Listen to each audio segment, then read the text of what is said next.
Husband replied his wife. Do you hear that? And hear what? There's a sound coming from underneath the house.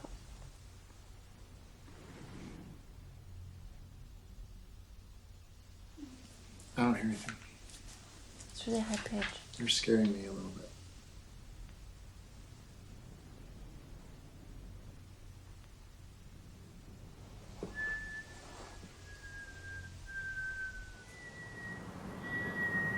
Kris, it's an old house. There's 9 things in this house that sound like that. Can you just go in there? Just go in there. I'm gonna go in there. I haven't slept Thank at you. all. Come on. I haven't slept at all. I'm sorry. I just really. You don't believe me? I'm not lying. I can hear. I may have. I think I'm. There's a weird flowing sound right through the main, whatever this thing is. The pipe. But it's not what you're doing. It's like low. You know what I'm saying? It's like it's both. It's both those sounds. It's both low and high at the same time. Yeah. No, you. Yeah, it's like a low and high.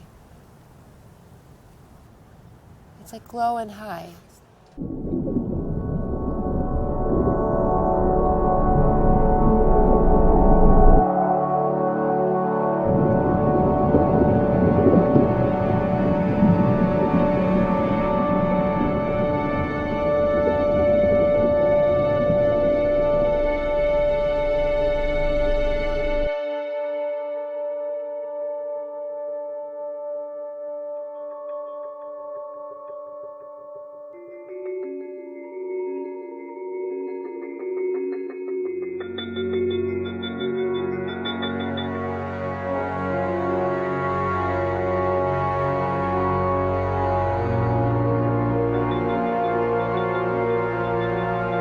Welcome to Babylon Undead, a series of films devoted to those outside of the Hollywood machine. Films by mavericks, by madmen and wild women, films of the avant-garde, the renegades, films that polite society would rather you not talk about. And it's here, out on the fringes, we find those resolutely doing their own thing, unable to comprehend giving control up to the money and the post-it notes of corporate cinema. These are creators that are forging their own path, their own future, and perhaps along with them, ours too. And this is where we find our next filmmaker. Carruth is fiercely protective of his vision and of his process. Indeed, Hollywood has tried and tried again to recruit him, but he has steadfastly refused to play their game, instead carving out his own career, deciding to make his films his way, and then releasing them on his terms. A self-publishing filmmaker, if you will. Primer is, for want of a better pun, a prime example of this. Shot on a minuscule budget of $7,000. This is a pared-back, tech-heavy sci-fi thriller about a couple of garage inventors that inadvertently create a time machine. This is a film that doesn't pander to its audience, but instead gives that audience the respect it's due. The dialogue between its principal scientists is tech-heavy, language spoken by scientists, by engineers. It's as if Carruth is saying, catch up, I won't be stopping, pay attention, because I'm not about to repeat myself. And it's like this with his second film, Upstream Color, a metaphysical journey of the tendril connections that we all have with each other, and supposes a deeper connection with the creatures of this planet and of the environment itself. This is a sci-fi film, but in the loosest sense of the word, and this is the picture I've chosen to talk about tonight. The story begins with a thief looking for a bug with particular psychotropic properties. properties of which he uses to control his victims. There are echoes here of the South American drug scopolamine, colloquially known as devil's breath, that once administered convinces hapless victims to empty their bank accounts on the demands of the drug's administrators. Once he has a collection of the bugs, he searches through them, looking for one in particular, one that will give him the chemical that will aid him in his nefarious quest. And all of this is told without dialogue, beautifully, visually, the effects of the drugs explained by two children playing follow my lead with what we assume is a small dose of the drug. Soon after this, we are introduced to our principal protagonist, Amy Seimetz, who is kidnapped and drugged by the thief, and once she is fully in the drug's control, he instructs her to liquidate her assets completely. Days later, she awakens to discover she's lost everything, and she can't remember a thing of what has happened to her. It is assumed she's had some kind of mental breakdown by the people around her, and soon she is convinced of this too, becoming a paranoid, schizophrenic mess, barely able to function. She falls apart and loses everything. Her job, her relationships, her life crumbles, and she becomes a broken, betrayed woman withdrawing from the world. But time passes, and she meets a man played by Carruth, whose apparent confidence hides an equally troubled past. He seems to be a man who can shut off the past and put it in a box. She, the opposite. And somewhat reluctantly, she accepts the friendship, and the two form a bond that grows beyond that friendship to become love.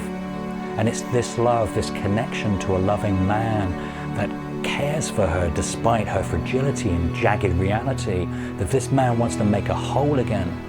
It is this love that helps her back and pulls her out of the darkness and out of her despair. These two people, so badly damaged by the world, begin to feel that something bigger is at play, and together, slowly, carefully, methodically, they lay the pieces of their lives out, uncovering startling truths and terrors, ultimately forcing them to find the real truth of their reality.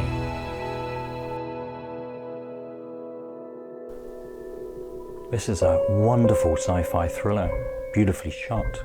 It's weird, unusual, sensual, patient. This film burns slowly, taking its time to unfold its world to us and to its characters. And Carruth once again doesn't talk down to the audience. He seems to have an aversion to pandering to the lowest common denominator, and this is a good thing.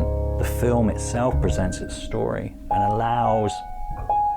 expects its audience to participate, to play detective just as our leads do.